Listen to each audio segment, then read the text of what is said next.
কসবা ধর্ষণ কাণ্ডে বিজেপি যখন অত্যন্ত আন্দোলন এবং প্রতিবাদে তৎপর, তখন তৃণমূল মুখপাত্র দেবাংশু ভট্টাচার্য এক হাত দিলেন বিরোধীদের। দেবাংশুর বক্তব্য অনুযায়ী সত্যি সত্যি বিজেপি কি সত্যি সত্যি এই প্রতিবাদ আন্দোলন এগুলো করার কি অধিকার রয়েছে? আজকে তাদের দিকে যারা রয়েছে, বিজেপি শাসিত রাজ্য এবং বিজেপি দলের মধ্যে রয়েছে যে ব্রিজভূষণ থেকে আরম্ভ করে বা অন্যান্য আজকে হাথরস থেকে আরম্ভ করে উত্তরপ্রদেশে তারা কত এরকম ধর্ষণ কাণ্ড, কই তারা তো এই বিরুদ্ধে কোনো প্রতিবাদ আন্দোলন করেনি।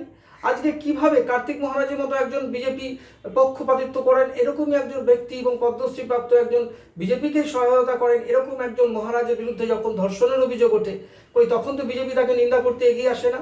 তবে আজকে কেন মমতা ব্যানার্জির এই পুলিশ যখন তাদেরকে গ্রেপ্তার করেছে, 24 ঘন্টা যেতে না যেতেই তাদেরকে গ্রেপ্তার করা হয়েছে এবং মূল অভিযুক্ত গ্রেপ্তার হয়েছে, তবে বিজেপি কোন অধিকারে এটা নিয়ে রাস্তায় নামছেন।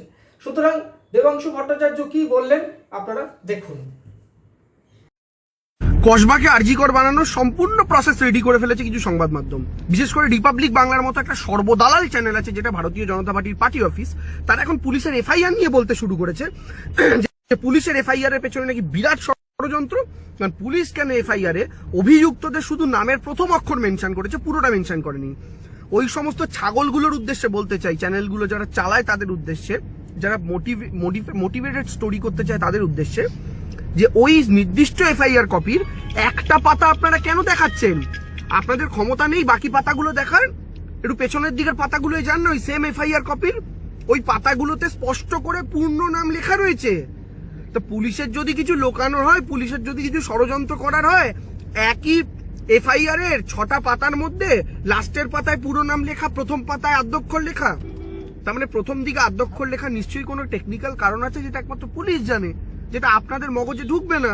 আর পুলিশের যদি লোকানোর হতো তাহলে পুলিশ প্রথম পাতায় আদ্যক্ষর লিখে লাস্টের পাতায় পুরো নাম লিখতো না। আর পুলিশের যদি কিছু লোকানোর হতো তাহলে পুলিশ গ্রেফতারও করতো না। আপনাদের কাছে খবর পৌঁছানোর আগে পুলিশ অ্যারেস্ট করেছে, এটা মাথায় রাখবেন।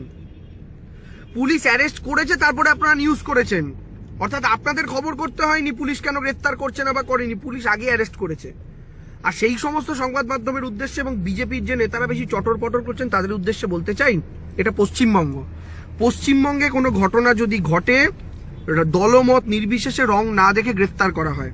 কিন্তু আমি আপনাদের জিজ্ঞেস করছি, প্রজ্জ্বল রেভান্নার নাম শুনেছেন? বিজেপির নেতা, তার হয়ে নরেন্দ্র মোদী প্রচার করে এসছেন লোকসভা নির্বাচনে, তার বিরুদ্ধে একাধিক ধর্ষণের অভিযোগ, মানে কয়েক ডজন ধর্ষণের অভিযোগ একজন ব্যক্তির বিরুদ্ধে উঠেছে।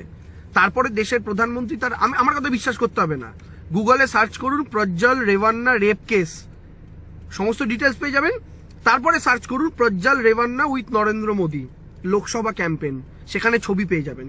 আমি ভিডিও এডিট করছি না, তাই আমি ছবিগুলো অ্যাড করলাম না, আপনারা বুদ্ধিমান মানুষ খুঁজে নিন। যেখানে দেশের প্রধানমন্ত্রী ডজন ডজন রেপের অভিযোগ যার বিরুদ্ধে থাকে তার হাত ধরে তার হয়ে প্রচার করে আসে, তাদের দলের নেতারা বাংলার নিরাপত্তার না, বাংলার আইন শৃঙ্খলা নিয়ে জ্ঞান দিচ্ছে। আর আমাকে একটা কথা বলুন তো, এই ছেলেটা রাজনৈতিক পরিচয় তোলাচ্ছে, ন্যাচারালি উঠবে, কারণ এর আগে একটা রাজনৈতিক পরিচয় ছিল, সে তৃণমূল ছাত্র পরিষদ বা টিএমসিপি করতো। কিন্তু করতো 2022-এ পর থেকে সে টিএমসিপির সাথে কোনো পদাধিকার বলে যুক্ত নয়। এখন যে মানুষটা পদাধিকার বলে এখন দলের সঙ্গে যুক্ত নয়, সে অতীতে তৃণমূল ছাত্র পরিষদ করতো বলে আজ আমি তৃণমূলকে টানবো? তাহলে আপনারা একটা যুক্তি দিন। আজ যদি শুভেন্দু কোনো পাপ করে, আজ যদি শুভেন্দু কোনো অন্যায় করে বিজেপিতে, তার দায়ী বিজেপি হবে না, তার দায়ী তৃণমূল হবে? আপনারা স্বাভাবিক বুদ্ধিতে বলবেন বিজেপি হবে, কারণ বিজেপিতে থেকে অন্যায় করছে। কিন্তু তখন কি এটা বলা হবে সে তো প্রাক্তন তৃণমূল নেতা, তাই তৃণমূল দায়ী? এটা তো যুক্তিযুক্ত কথা হতে পারে না। সে কোন যুগে তৃণমূল করতো? আরেকটা কথা বলুন, এই যে এত নেতার সঙ্গে ছবি দেখা যাচ্ছে, আপনারা আমার ভিডিও এখন যারা দেখছেন, আপনাদের মধ্যে অনেকেই আছেন যারা আমাকে বিভিন্ন মিটিংয়ে মিছিলে দেখেছেন, এলাকার প্রচারে দেখেছেন। আপনাদের মধ্যে অনেকে আছেন যারা আমার সাথে ছবি তুলেছেন, আমি সেই সৌভাগ্যবান, আপনারা আমার যোগ্য মনে করেছেন ছবি তোলার। এই যে আপনারা সেলফি তুলেছেন, ছবি তুলেছেন, বা রাস্তায় বেরোলে যে আমাদের সাথে প্রচুর মানুষ আসেন, ছবি তুলতে আসেন, আমরা তো কাউকে না বলতে পারি না। কারণ আমরা যদি না বলি, মানুষ বলবে দেখেছো ছেলেটা অহংকারী হয়ে গেছে, ছবি তুলতে চাইলো না। আর আপনি যদি সবার সাথে ছবি তোলেন, যেটা আমিও করি, গর্ব করে বলছি আমি তুলি, তার মধ্যে কে খারাপ কে ভালো আপনি বুঝবেন কি করে বলুন তো? আমাদের লাইফটাই তো পাবলিক লাইফ, মানুষের সাথে মেশা। হাজার হাজার মানুষ আমাদের সঙ্গে, লাখ লাখ মানুষ আমাদের সঙ্গে আসেন, ছবি তুলতে হয়, হাসি মুখে ছবি তুলতে হয়। এখন আজকে আমি 2017 সালে তার সঙ্গে একটা ছবি তুললাম, হাসি মুখে কথা বললাম, একই মঞ্চে উঠলাম, বক্তৃতা দিলাম। এই যে আমি এই মুহূর্তে এখন একটা অশোকনগরে মিটিং করতে যাচ্ছি, আমি এখন গাড়িতে বসেই ভিডিওটা বানাচ্ছি। এই যে আমি মিটিং ধরুন করতে যাচ্ছি, মিটিং থেকে ফেরার পথে আমার সাথে বহু লোকের ছবি তোলা হবে। তার মধ্যে কোনো একজন ব্যক্তি যদি আগামীকালকে রাত্রিবেলা কোনো খারাপ কাজ করে, মিডিয়া যদি দেখায় এই দেখুন দেবাংশুর সাথে তার ছবি, তার মানে আমি তাকে বলেছি ভাই তুই রেপটা গিয়ে কর বা খুনটা গিয়ে কর? এগুলো কি কুযুক্তি? আমরা কেন এগুলোতে পা দিচ্ছি? যদি এটাই হয় তাহলে গুগলে সার্চ করুন Narendra Modi with Asaram Bapu, video পেয়ে যাবেন নরেন্দ্র মোদী আশারাম বাপুর সাথে নাচছে। তখন কিন্তু আশারাম বাপুর নামে অলরেডি রেপের অভিযোগ ছিল।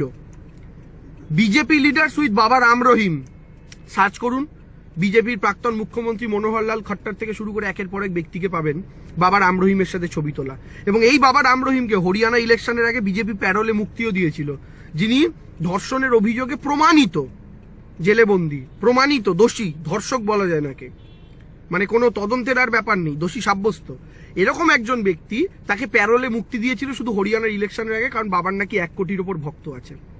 তো যে দল অভিযোগ থাকার পরও আশারাম বাপুর সঙ্গে, যে দলের মাথা তৎকালীন সময় তিনি গুজরাটের মুখ্যমন্ত্রী ছিলেন, স্টেজে উঠে নাচানাচি করে, যে দলের মুখ্যমন্ত্রী অভিযোগ থাকার পরও বাবা রাম রহিমের সাথে এক মঞ্চে ওঠে, দোষী প্রমাণিত হওয়া বাবা রাম রহিমকে প্যারোলে মুক্তি দেয়। আমাদের ভিডিও ভালো লাগলে লাইক ও শেয়ার করুন, কমেন্ট সেকশনে গিয়ে জানান আপনাদের মতামত। আরও ভিডিও পেতে চ্যানেলকে সাবস্ক্রাইব করুন।